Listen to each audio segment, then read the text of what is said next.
Hello बच्चों, science की online कक्षा में आपका स्वागत है। अपना लेसन नंबर 12 था प्रमुख प्राकृतिक संसाधन। तो अपने जो पिछले वीडियो थे उसमें अपने प्रमुख प्राकृतिक संसाधन क्या है उसके बारे में अध्ययन किया था। आज अपना टॉपिक है वन्य जीव का संरक्षण एवं उसका प्रबंधन करना। तो आज अपन देखेंगे वन्य जीव है, वन्य जीवों का संरक्षण किस प्रकार करते हैं और उसका प्रबंधन किस प्रकार किया जाता है। तो सबसे पहले अपन देखते हैं कि जो वन्य जीव है, वन्य जीव का शाब्दिक अर्थ क्या होता है।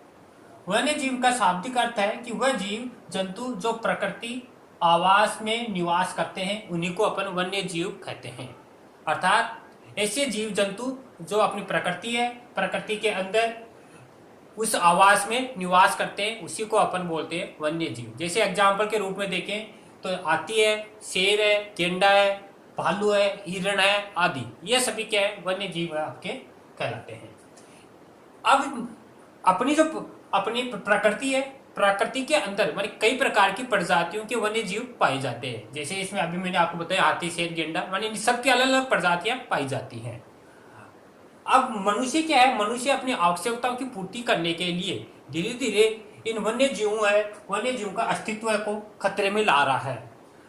तो अपन को जो वन्य जीव है विलुप्त हो रहे, उन वन्य जीवों के विलुप्त होने के क्या क्या कारण है उसके बारे में अध्ययन करना है। तो अपन देखते हैं वन्य जीव के विलुप्त होने के मुख्य रूप से निम्न कारण हो सकते हैं। वो क्या कारण है? पहले है प्राकृतिक आवासों का नष्ट होना। तो जो भी प्राकृतिक आवास है उन प्राकृतिक आवास क्या हो रहे हैं, धीरे धीरे नष्ट हो रहे हैं, जिसके कारण वन्य जीव है वह विलुप्त होने के कगार पर आ रहे हैं। दूसरा है प्राकृतिक आवास के रूप में जैसे प्राकृतिक आपदाएं आती हैं, भूकंप है, ज्वालामुखी है, सुनामी लहरें, उसके क्या धीरे धीरे प्राकृतिक आवास नष्ट हो रहे हैं और जिसके कारण वन्य जीव भी विलुप्त के कगार पर है। दूसरा कारण हो सकता है जनसंख्या वृद्धि, यानी जो वन्य जीव है उनके विलुप्त होने में दूसरा मेन कारण है जनसंख्या वृद्धि। जनसंख्या वृद्धि से क्या प्रभाव पड़ता है? जो जो जनसंख्या वृद्धि बढ़ रही है त्यों त्यों क्या है मानव की आवश्यकताएं भी बढ़ रही हैं। जैसे मकान है रहने के लिए, उनके लिए कृषि खेती के लिए भूमि की आवश्यकता होती है, लकड़ी है, फर्नीचर है, इन सब की आवश्यकता होती है, ईंधन की आवश्यकता होती है। उन सभी के लिए क्या हो रहे हैं, वन्य जीव है धीरे धीरे विलुप्त होते जा रहे हैं। तीसरा है वह जल परियोजनाएं। जैसे अपने भारत सरकार की बड़ी बड़ी परियोजनाएं, जैसे परियोजनाएं बनाते हैं तो उनसे क्या होता है कि जो प्राकृतिक संपदा है या वन्य जो अपना प्राकृतिक संपदा है या प्राकृतिक आवास है वो क्या होते हैं, जलमग्न हो जाते हैं। जैसे भाखड़ा नांगर परियोजना है तो इसमें आसपास का जितना भी एरिया वह सारा पानी से क्या हो जाता है, डूब जाता है। तो बड़ी बड़ी जो जल परियोजना है उसके कारण भी क्या हो रहा है, वन्य जीव विलुप्त की कगार पर है। चौथा पॉइंट है जंगलों का खनन। तो जो जंगल है उन जंगलों में लकड़ियां काट रहे हैं मानव अपनी आवश्यकताओं की पूर्ति के लिए, तो उनका बार बार क्या हो रहा है, खनन हो रहा है। या अम्लीय वर्षा होती है, जैसे नाइट्रस और सल्फर क्या जो ऑक्साइड है, बारिश के समय जब वर्षा होती है तो अपने पेड़ पौधे वो भी क्या हो रहे हैं, नष्ट हो रहे हैं। तो ये अगला पॉइंट है। इससे अगला पॉइंट है समुद्र में तेल टैंकरों से तेल का रिसाव। तो अपने बड़े बड़े जो महासागर है, समुद्र है, उन समुद्रों में क्या होते हैं, जो उसके आसपास बड़े बड़े उद्योग धंधे हैं, कल कारखाने हैं, उन उद्योग धंधों कल कारखानों से जो तेल है, तेल का क्या हो रहा है, रिसाव हो रहा है। वो रिसाव होकर उन समुद्रों में चला जाता है, जिससे समुद्री जो जीव जंतु होते हैं वो क्या हो रहे हैं, धीरे धीरे नष्ट हो रहे हैं। इससे अगला प्रभाव है ग्रीन हाउस प्रभाव। जो ग्रीन हाउस प्रभाव है, ग्रीन हाउस प्रभाव से क्या हो रहा है, धीरे धीरे अपने जो वायुमंडल है, वायुमंडल का टेम्परेचर है वो बढ़ रहा है। और जो जो टेम्परेचर बढ़ता जा रहा है उससे त्यों त्यों क्या हो रहा है, वन्य जीव है वह धीरे धीरे नष्ट होते जा रहे हैं। मानी इतनी गर्मी सहन नहीं कर पा रहे हैं और उसके कारण धीरे धीरे नष्ट हो रहे हैं। अगला पॉइंट है वन्य जीव का अवैध शिकार। तो वनों में जो पशु पक्षी रहते हैं अपने, उनका क्या हो रहा है, अवैध रूप से क्या किया जा रहा है, शिकार किया जा रहा है, जिसके कारण भी वन्य जीवों का अस्तित्व खतरे में है। अगला पॉइंट है प्रदूषण। प्रदूषण जैसे कल कारखाने हैं, उन कल कारखानों से जो आपका धुआं निकलता है या अवशिष्ट पदार्थ निकलते हैं, उनसे भी क्या हो रहा है, अपना वन्य जीवों का विलुप्त होने का एक कारण है। और लास्ट है अपना मानव व वन्य जीवों का संघर्ष। तो ये अपने जो इतने पॉइंट हैं ये वन्य जीव है उनके विलुप्त होने के में मुख्य कारण है। अब इसके बाद में जो भारत सरकार है, भारत सरकार ने जो वन्य जीव है ये विलुप्त हो रहे उनके लिए एक कानून बनाया है, जिसको अपन बोलते हैं भारत सरकार ने वन्य जीव संरक्षण अधिनियम। ये मोस्ट है, काफी बार एग्जाम में पूछा जाता है। यानी भारत सरकार ने वन्य जीव संरक्षण अधिनियम जो कानून बनाया वो कब बनाया, 1972 में बनाया। इस कानून के अंतर्गत ये है कि आप सरकार है उसकी अनुमति के बिना आप उनका खनन नहीं कर सकते हो। नेक्स्ट है, अब जो वन्य जीव, कई जीव जंतु हैं, पेड़ पौधे हैं, ये जो विलुप्त हो रहे हैं या विलुप्त होने के कगार पर है, तो उसके लिए अपने उसके लिए आप अंतर्राष्ट्रीय एक संस्था है, प्राकृतिक संरक्षण के लिए एक अंतर्राष्ट्रीय संस्था है जिसको बोलते हैं IUCN, international union for conservation of nature. प्रकृति है, प्रकृति का संरक्षण करने के लिए अंतर्राष्ट्रीय एक संस्था बनाई गई है। वह क्या करिए, जो भी जीव जंतु या पेड़ पौधे माने विलुप्त होने के कगार पर हैं, उसके लिए एक पुस्तक है, लाल आंकड़ा पुस्तक, या जिसको बोलते हैं रेड डाटा पुस्तक। इस रेड डाटा पुस्तक में जो संकटग्रस्त या विलुप्ति के कगार पर ऊंची प्रजातियां हैं, उनका संकलन किया जाता है, माने अध्ययन किया जाता है। तो ये इंपॉर्टेंट है, हर बार एग्जाम में पूछ जाती है। मान जो संकटग्रस्त या विलुप्त होने के कगार पर जो प्रजाति हैं, उसका अध्ययन अपन कौन सी बुक में करते हैं, तो वह आपकी रेड डाटा बुक या लाल आंकड़ा पुस्तक। इसके पश्चात है, अब ये संस्था बनाई है IUCN, international union for conservation of nature.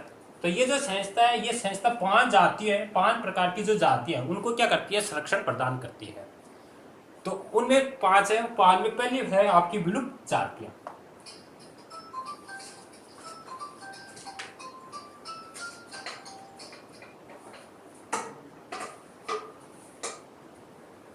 विलुप्त का मतलब है मानी ऐसी जातियां जो संसार से क्या है, विलुप्त हो गई हैं या विलुप्त हो गए, या जिसका जीवन का अस्तित्व ही समाप्त हो गया, मानी नष्ट हो गई है।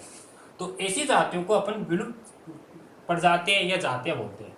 इसमें एग्जाम्पल के रूप में डायनासोर है या राइनिया, ये 2 एग्जाम्पल आपके जो विलुप्त जातियों के अंतर्गत आते हैं। अब इसके बाद में दूसरी अपनी प्रजाति है जिसको UCN है, जो संरक्षण प्रदान कर रहा है, उसमें दूसरी प्रजाति अपनी आती है संकटग्रस्त प्रजाति। तो इसका स्क्रीनशॉट लेना, फिर इसके बाद में अपन दूसरी प्रजाति का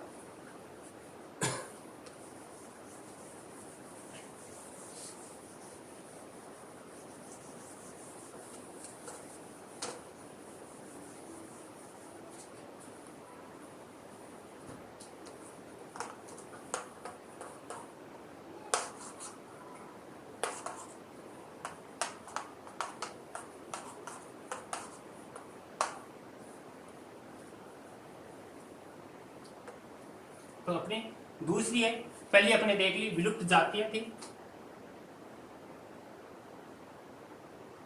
विलुप्त जातियां। तो विलुप्त जातियों में आपको बताया मैंने ऐसी जातियां जो नष्ट हो गई हैं, अर्थात उनका जीवन का अस्तित्व समाप्त हो गया है, वे आपकी विलुप्त जातियों में आती है, जिसमें एग्जाम्पल बताया आपको डायनासोर या राइनिया। दूसरी आपकी संकटग्रस्त जातियां, संकटग्रस्त जातियां। संकटग्रस्त जातियों में आती हैं मानी ऐसी जातियां हैं जो आने वाले समय में उनका अस्तित्व समाप्त हो जाएगा। मानी ऐसी जातियां जो आने वाले समय में उनका अस्तित्व है वो क्या हो जाएगा, समाप्त हो जाएगा। जैसे गेंडा है, गेंडा आपका गोडाउन है, बर्बर शेर है, गोडाउन बर्बर शेर है, गेंडा, गोडाउन, बर्बर शेर और बघेरा, ये इसमें बेस्ट एग्जाम्पल। ये दूसरी थी संकटग्रस्त जातियां। तीसरी आती आपकी सभ्यद्य, सभ्यद्य जातियां। सभ्यद्य जातियां कौन सी होती हैं, ये ऐसी जातियां हैं जो अभी तो अस्तित्व में, लेकिन ये शीघ्र ही क्या होने वाली हैं, समाप्त होने वाली हैं, तो वो आपकी आती है सभ्यद्य जातियां। चौथी आती है अपने पास दुर्लभ जातियां, दुर्लभ जातियां। दुर्लभ जातियां इसमें कौन सी आती है, दुर्लभ जातियों में वैसी जातियां आती हैं जिसकी संख्या क्या है अपने विश्व में बहुत ही कम मात्रा में है, बहुत कम मात्रा में ऐसी दुर्लभ जातियां हैं, उसको अपन बोलते हैं दुर्लभ जातियां। जैसे इसमें अपन एग्जाम्पल देखें, हिमालय भालू है, विशाल पांडा है, इसका एग्जाम्पल है हिमालय, हिमालय भालू, विशाल पांडा, विशाल पांडा, ये इसका एग्जाम्पल है। इसके बाद में लास्ट एक है अपर्याप्त जातियां, पांचवा अपर्याप्त जातियां, अपर्याप्त जातियां, अपर्याप्त भी बोल सकते हैं या दूसरा नाम, माने इसके अंतर्गत वे जातियां आती है जो अपने संसार में तो प्रेजेंट है लेकिन अपन को इसके बारे में नॉलेज नहीं है, माने बहुत कम मात्रा में पाई जाती है और जिसके बारे में अपन को नॉलेज नहीं है। तो ये आपकी 5 प्रजातियां हैं जिसको इन 500 प्रजातियों को रेयर डाटा बुक के अंतर्गत इसका संकलन अध्ययन किया जाता है। अब जो वन्य जीव है इनका संरक्षण करने के लिए या प्रबंधन करने के लिए अपने पास इसके बाद में आते हैं अभ्यारण्य आते हैं, राष्ट्रीय उद्यान, अभ्यारण्य और तो इसके बाद में अपना टॉपिक लेते हैं राष्ट्रीय उद्यान।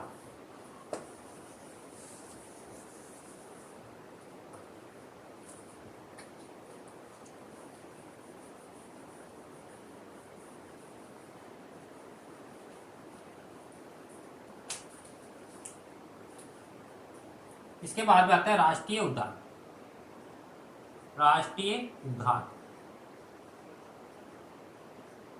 जिसको अपन बोलते हैं नेशनल पार्क। अब राष्ट्रीय उद्यान किसे कहते हैं? राष्ट्रीय उद्यान बोलते हैं वे प्राकृतिक क्षेत्र जहां पर पर्यावरण के साथ वन्य जीव व प्राकृतिक अवशेषों का संरक्षण किया जाता है, राष्ट्रीय उद्यान कहलाते हैं। वे प्राकृतिक क्षेत्र जहां पर पर्यावरण के साथ वन्य जीव एवं प्राकृतिक अवशेषों का संरक्षण किया जाता है, राष्ट्रीय उद्यान कहलाते हैं। जैसे एग्जाम्पल देखें, वे प्राकृतिक क्षेत्र जहां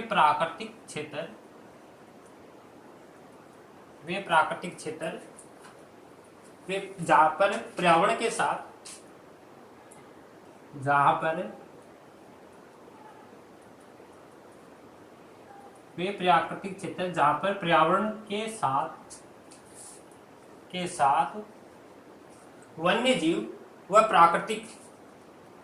वन्य जीव व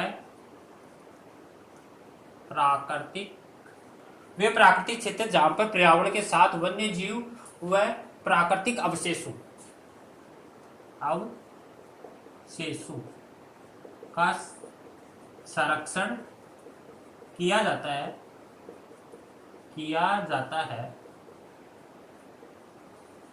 राष्ट्रीय उद्यान कहलाते हैं। नेशनल पार्क बोलते हैं ऐसे प्राकृतिक क्षेत्र जहां पर पर्यावरण, नेचर है, प्रकृति है, प्रकृति के साथ में जो वन्य जीव एवं प्राकृतिक जो अवशेष है उसका अपन संरक्षण करते हैं, वही क्या कहलाते हैं? राष्ट्रीय उद्यान कहलाते हैं। अब राष्ट्रीय उद्यान है, इसमें 2-3 बातें इंपॉर्टेंट है, वो आपको ध्यान में रखनी है। इसमें एक तो पशु है, उनकी चराई पर क्या है? प्रतिबंध होता है। पशु की चराई पर प्रतिबंध होता है, पूर्ण रूप से क्या होता है? यहाँ पर प्रतिबंध होता है, कोई भी बिना किसी अनुमति के पशुओं को इसमें चरा नहीं सकता है, अतः पशुओं की चराई पर एकदम पूर्ण प्रतिबंध होता है। दूसरा है आपका निजी कार्यों पर प्रतिबंध होता है, निजी कार्यों पर पूर्ण प्रतिबंध होता है। कोई भी व्यक्ति है अपने निजी कार्यों के लिए इसका यूज नहीं कर सकता था, उस पर पूर्ण रूप से क्या प्रतिबंध है। तीसरा है इन पर जो नियंत्रण, जो राष्ट्रीय उद्यान है इस पर नियंत्रण प्रबंधन ये भारत सरकार का होता है, भारत सरकार के अंतर्गत ही आते हैं और वो ही इसका नियंत्रण करता है, प्रबंधन करता है और सारे कार्य राष्ट्रीय उद्यान पर भारत सरकार के द्वारा किए जाते हैं। अब अपने जो राष्ट्रीय उद्यान है कुछ आप मेन है उनको आपको याद रखने, और वह कौन कौन से वो आपको बताता हूँ। कुछ महत्वपूर्ण राष्ट्रीय उद्यान, जैसे इसमें पहला है राष्ट्रीय उद्यान काजीरंगा राष्ट्रीय उद्यान, काजीरंगा राष्ट्रीय उद्यान। तो काजीरंगा जो राष्ट्रीय उद्यान है, एक तो आपको ये देखना काजीरंगा राष्ट्रीय उद्यान है कहाँ पर, उसकी कंडीशन देखनी है, तो वो ये अपने काजीरंगा राष्ट्रीय उद्यान है असम में। एक ये अपने दो अपने राजस्थान के, उस राजस्थान के उन दोनों को याद रखना है। एक तो अपना है केवलादेव, केवला केवलादेव नेशनल पार्क, ये अपना है केवलादेव नेशनल पार्क है आपका, ये राजस्थान में दोनों। और दूसरा है रणथंभौर, रणथंभौर नेशनल पार्क, रणथंभौर ये भी राजस्थान में है। ये दोनों राजस्थान के, दोनों को याद है। रणथंभौर अपने यहाँ सवाई माधोपुर में, और केवलादेव है ये भरतपुर में, ये भरतपुर में, और ये अपना है सवाई माधोपुर में। तो इन दोनों को याद रखना है। इसके बाद में और है दो तीन काफी, जैसे ग्रेट हिमालय हिमाचल प्रदेश में, ये भी याद रखना, ग्रेट हिमालय हिमाचल प्रदेश में। सतपुड़ है मध्य प्रदेश में। बांदीपुर है ये कर्नाटक में। सुंदरवन है पश्चिमी बंगाल में। और गिर नेशनल पार्क है ये गुजरात में। तो ये अपने 4-5 नेशनल पार्क है, उनको इंपॉर्टेंट है, इनको आपको याद रखना है। थैंक यू बच्चों।